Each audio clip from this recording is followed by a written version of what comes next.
From 1920 to 1933, the ratification of the 18th Amendment led many people in the United States to become criminals.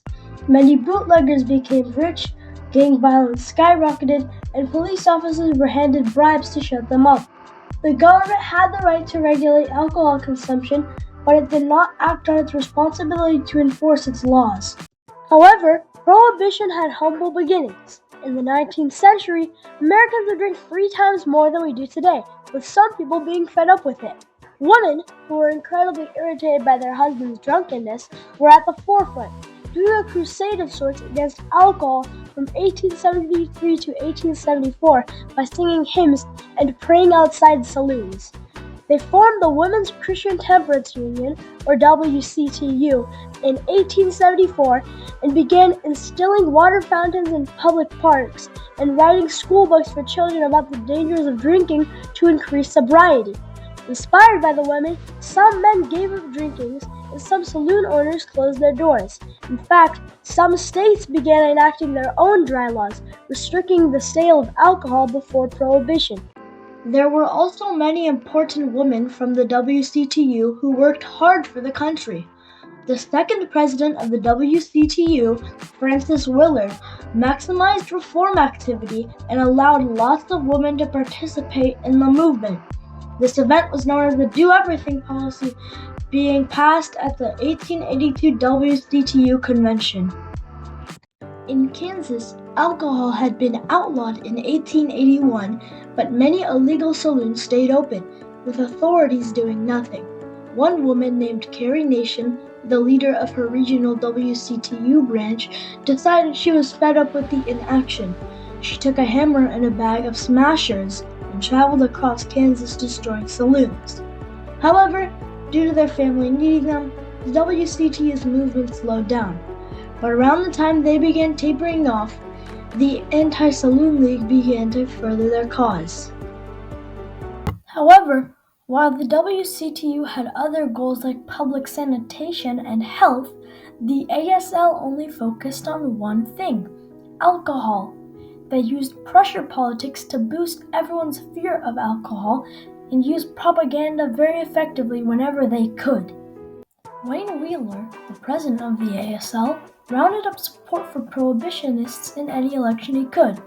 Finally, Prohibition was ratified in 1919 as a constitutional amendment. However, the specific laws of Prohibition contained many loopholes that could be exploited. While selling and making alcohol was illegal, drinking alcohol wasn't illegal. Whiskey and religious liquor for medicinal purposes were also legal, and many people took advantage of these methods. Companies made products like Near Beer, which have a tiny bit less than the 0.5% alcohol that makes it illegal, or products like Vine Glow, a dehydrated brick of grape juice, which had a warning that said, "After dissolving the brick in a gallon of water, do not place the liquid in a jug away from the cupboard for 20 days, because then it would turn into wine." As alcohol became a commodity, bootlegging became widespread. One famous bootlegger was a man named George Remus, who made an ingenious plot to bootleg alcohol easily.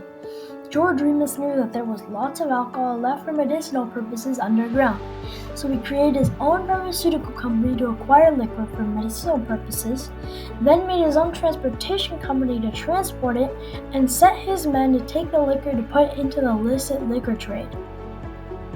In addition, a Republican congressman named Fiorello LaGuardia was determined to show how ineffective Prohibition was. He called 20 newspapermen and photographers to a local drugstore and drank a homemade beer, with nobody stopping him. He went up to the passing patrolman, and when he asked him to take him in, he said it wasn't his job.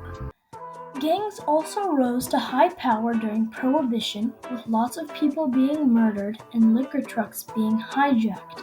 One of the most infamous interactions was the Valentine's Day Massacre on February 14, 1929. George Moran, who was a leader of a major gang, was called by an anonymous hijacker and was told that he'd procured a massive shipment of booze. George Moran and his men agreed to meet them, and they went to the garage. Once the hijackers arrived, they came with shotguns and submachine guns in hand, lined George Moran and his men against the wall, and shot them dead. Though to this day, no one knows who did it. Many people say it was Al Capone, the other major gang leader in Chicago. Around this time, Al Capone had no real rivals and ran rampant through the streets of Chicago. So, the police were looking for any way to get Al Capone behind bars. Finally, on June 5, 1931, Al Capone was charged with 22 counts of tax evasion due to him not being able to bribe the police officer who caught him. He was placed in jail for 11 years, the highest penalty for a tax evader.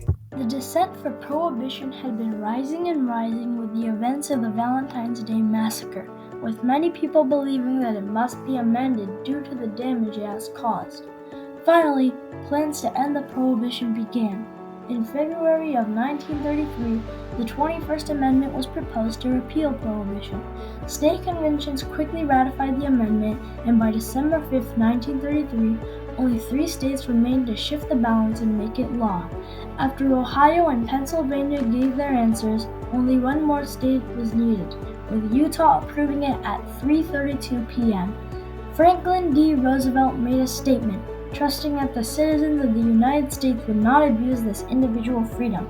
The people rejoiced as this era of violence and bloodshed concluded. In conclusion, though the 18th Amendment showed promise within its roots and respected the governance rights, the enforcement and overall responsibility to uphold the law were fundamentally flawed, causing great discourse in the United States of America and a period of chaos due to the government failing to acknowledge the people's rights and their own failures.